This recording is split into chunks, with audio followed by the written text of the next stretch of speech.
1723年成立的淡水厅，初期是设伫彰化。1733年刷到德产，也就是即卖的新德市。今年是淡水厅设伫满300年，新德市政府专工是规划以文教做主题来看教育制度，要互大家来回顾德产地区的历史。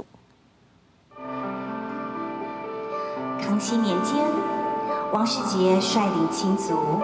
来到主界开垦。精彩的艺术沙画讲出过去德产城发展历史。今年是淡水厅设置满300周年的日子，新德市特别规划文教发展展览，除了有老相片以及充满历史的文件，各用插科贴出来德产城。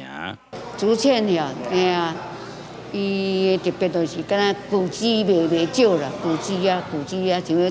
郑氏家庙啦，还有一寡什么迎曦门啦，啥迄种古迹啊，嘿啊。很不错的一个地方，我们新竹传统与现在都慢慢在兼顾，我是觉得这是一个蛮好的一个现象。今年除了是淡水厅300周年，也是开台禁书电容式登科禁书满200年，现场嘛展出参电视家族相关的文件。小改自清代以来科技制度，有展出了像是淡水厅设置啊，然后学工、明治书院等等的发展啊。此外还有郑用锡的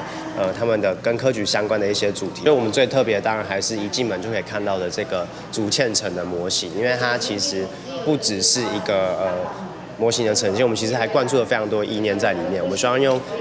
精准的历史地图去搭配比较抽象的建筑设计。10月14到15连续2天，各规划开台禁书200年纪念活动，以日景观课做故事主题，结合古籍庙宇，让大家班考生来了解当初时考生所经历过科技文化。记者杜君和新竹报道。